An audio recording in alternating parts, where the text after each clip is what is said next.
दोस्तों, पहलगाम अटैक के बाद में भारत ने पाकिस्तान को चाहे डिफेंस का ग्राउंड हो या फिर स्पोर्ट्स का ग्राउंड हो, हर जगह मात दी है।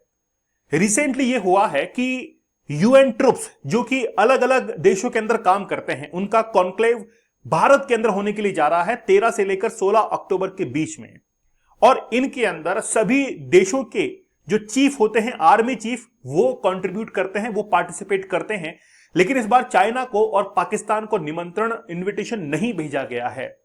और ये इसलिए किया गया है क्योंकि पहलगाम अटैक के बाद में जिस तरीके से पाकिस्तान और चाइना ने भारत को लेकर पूरे विश्व के अंदर ये कहा था कि भारत जो है वो कहीं ना कहीं इसके लिए जिम्मेदार है, पाकिस्तान ये ढिंढोरा पूरे विश्व में पीट रहा था। इसीलिए आज पाकिस्तान का असली चेहरा दिखाने के लिए हमने कॉन्क्लेव के अंदर पाकिस्तान और चाइना को इनवाइट नहीं किया है। जिस समय पहलगाम अटैक हुआ था 22 अप्रैल के दिन, उसके बाद में दिल्ली में जितनी भी एम्बेसीज थी, उन सभी जो राजदूतों को, एम्बेसडर जो थे, उनको हमने मीटिंग के अंदर बुलाया था। लगभग 70 देशों के एम्बेसडर्स को हमने मीटिंग के अंदर बुलाया और पाकिस्तान का असली चेहरा दिखाया था कि यह सबूत पकड़ो और अपने देश के अंदर जाकर यह बता दो कि किस तरीके से पाकिस्तान ने यहां पर आतंकवाद को फैलाया है। उसके बाद में फिर चाइना की खबर ली। हमने सभी एम्बेसीज को इकट्ठा किया, उनकी मीटिंग ली और चाइना के लिए भी बताया कि किस तरीके से चाइना ने पाकिस्तान के अंदर हथियार सप्लाई किए थे। ये सब कुछ जो है हमने सभी देशों के अंदर एम्बेसडर्स को यह बता दिया था। अब बात यह है कि एक कॉन्क्लेव होने के लिए जा रहा है जिसका नाम है UN troop contribution nations conclave. ये 13 से लेकर 16 अक्टूबर के बीच में होगा। इसमें चाइना और पाकिस्तान को इनवाइट नहीं किया गया है। पहली बात तो यह है कि इंडिया के अंदर हो रहा है और इंडिया इसको होस्ट कर रहा है, इसलिए इंडिया की रिस्पॉन्सिबिलिटी है कि वो किन किन देशों को इनवाइट करेगा। हमने कुल 35 देशों को यह निमंत्रण भेजा है, जिनमें से लगभग 20 देशों ने इसको एक्सेप्ट भी कर लिया है कि हम लोग इंडिया के अंदर आएंगे और उसमें पार्टिसिपेट करेंगे। बाकी और धीरे धीरे एक्सेप्ट कर रहे हैं और हमने 35 देशों को यह इन्विटेशन भेज दिया है, लेकिन चाइना को और पाकिस्तान को इन्विटेशन नहीं भेजा। तो India has not invite Pakistan and China to a conclave of army chiefs of UN troops. अब देखिए क्या है, 1950 के बाद में भारत ने यूएन के अंदर या यूएन के कहे अनुसार अलग अलग देशों के अंदर हमारे जो आर्मी पर्सोनेल्स हैं, आर्मी के जो ऑफिसर्स हैं, इनको उन देशों के अंदर भेजा ताकि वहां पर एक पीस कंडक्ट हो सके, वहां पर पीस कीपिंग हो सके। इसलिए उसका नाम यूएन पीस कीपिंग फोर्सेस रखा गया, जिसमें आज 120 देशों के जो डिफेंस हैं वो उसके अंदर शामिल होते हैं। जैसे कॉन्गो है, जैसे अफ्रीका के बहुत सारे कंट्रीज हैं। ऐसे कंट्रीज के अंदर जब शांति की स्थापना करनी होती है तो ट्रुप्स वहां पर जाते हैं और वहां पर क्या करते हैं, शांति की स्थापना करते हैं।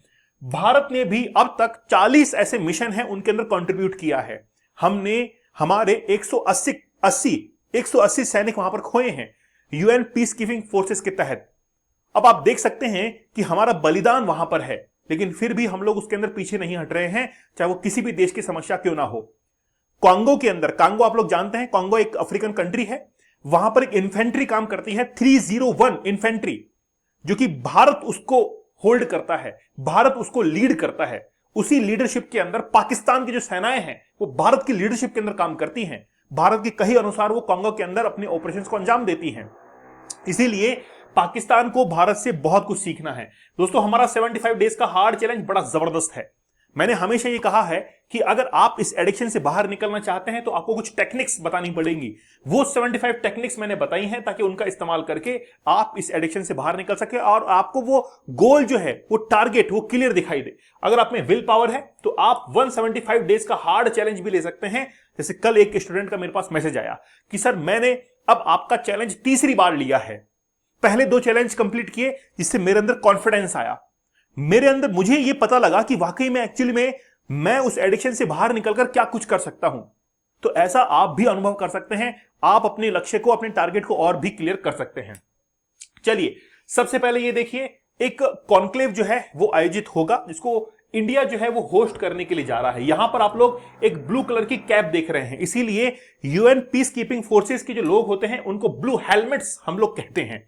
हर देश से 120 देशों से लोग डिफेंस सेक्टर के अंदर इसमें काम करते हैं। तो क्या केवल डिफेंस सेक्टर के ही काम कर सकते हैं? नहीं, जो सिविलियंस होते हैं उनको भी मौका मिलता है कि वो भी अपना contribution UN peace keeping force के अंदर दे सकते हैं। जैसे मैं अपना एक एग्जांपल देता हूं। मेरा एक फ्रेंड है, उसकी जो तैनाती है वो अभी जो है रिसेंटली केन्या के अंदर हुई है, केन्या के अंदर, और वहां पर वो यूएन पीस कीपिंग फोर्स के तहत गया है। तो ऐसा लगभग हर सैनिक के पास में होता है, यानी कि उसको मौका मिलता है कि वो दूसरी देश के अंदर जाए और वहां पर अपनी सेवाएं दे। तो UN peace keeping force all over India, all over world जो है वो काम करती है। ब्लू हेलमेट्स ये पहनते हैं, सारी फैसिलिटीज इनको दी जाती है। चलिए अब देखिए, कई देशों के अंदर गृह युद्ध छिड़ते हैं, जैसे यमन के अंदर देख लीजिए, ओमान के अंदर देख लीजिए, जैसे आप कांगो के अंदर देख लीजिए, केन्या के अंदर देख लीजिए, जिबूती के अंदर देख लीजिए। ऐसे बहुत सारे देश हैं जहां पर गृह युद्ध छिड़ते हैं और वहां पर लोगों को मदद चाहिए होती है। इसलिए यूएन पीस कीपिंग फोर्स ऐसे लोगों के लिए काम करता है ताकि वहां पर पीस हो और लोगों को पूरी सहायता वहां पर मिल सके। चलिए थोड़ा थ्योरेटिकल पार्ट हम लोग देख लेते हैं। अब ये यूएन पीस कीपिंग फोर्स काम कैसे करती है। सबसे पहले इनका मैंडेट होता है कि यूएन सिक्योरिटी काउंसिल ये डिसाइड करती है कि आखिरकार उनको डिप्लॉयड कहां पर करना है, कैसे उनको एस्टेब्लिश करना है, पूरी डिटेलिंग और रूल्स जो है यूएन सिक्योरिटी काउंसिल उनके लिए बनाता है। फिर पर्सनल्स डिसाइड होते हैं, मेंबर कंट्री जो है वो डिसाइड होते हैं कि कौन कौन कंट्रीब्यूट करेगा, डिप्लॉयमेंट उनका होता है, साथ ही के अंदर उनके ऑपरेशंस, जैसे उनको मॉनिटर करना है, प्रोटेक्ट करना है, असिस्ट करना है, ये सारे के सारे जो है यूएन जो सिक्योरिटी काउंसिल है वो डिसाइड करती है। और जिस भी देश की सेना वहां पर गई है वो क्या करते हैं, उनको असिस्ट करते रहते हैं कि अब आपको क्या काम करना है, किस तरीके से काम करना है, अपने आप को सुरक्षित कैसे रखना है। तो यूएन पीस कीपिंग फोर्सेस इस तरीके से काम करती है। अब बात यह है कि क्या इसमें केवल मेल कैंडिडेट्स हैं या फीमेल्स भी हैं। अब देखिए, हम लोग अगर बात करें तो इसके अंदर 6114 इसके अंदर फीमेल्स हैं। उनमें से जो सिविलियंस हैं वो है 1620, और जबकि 4494 इसमें से यूनिफॉर्म के अंदर है, मतलब वो डिफेंस सेक्टर से आती हैं। तो टोटल जो है लगभग 6114 के आसपास इसमें जो फीमेल कैंडिडेट्स हैं वो इसके अंदर काम कर रही हैं। कुछ मिलिट्री से भी होती हैं, कुछ पुलिस से भी होती हैं, और कुछ सिविलियंस को भी इसमें शामिल किया जाता है ताकि लोगों के बीच में रहकर उनकी मदद कर सके। तो विमेंस जो हैं इनको भी यहां पर कंट्रीब्यूशन का मौका देते हैं। अगर हम लोग भारत की बात करें तो भारत से लगभग 2.9 लाख, लगभग 3 लाख के आसपास ट्रूप्स जो है वहां पर काम कर रही हैं। भारत ने 50 मिशंस अब तक कंप्लीट कर दिए हैं। 180 लोगों को हमने वहां पर खोया है दूसरे लोगों की रक्षा के अंदर। की कंट्रीब्यूशन इंक्लूड डिप्लॉइंग, देखिए अब बात यह है कि उनको ट्रेनिंग देना है, उनको असिस्ट करना है, सब काम जो है वहां पर होता है।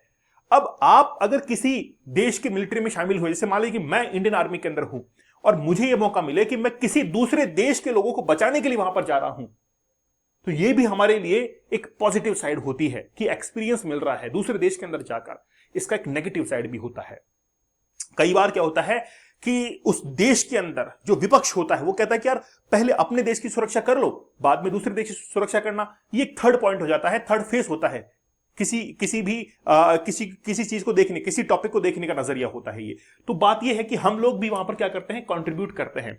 तो वुमेन्स जो है यूएन पीस कीपिंग फोर्स के अंदर वो भी वहां पर पार्टिसिपेट करती हैं।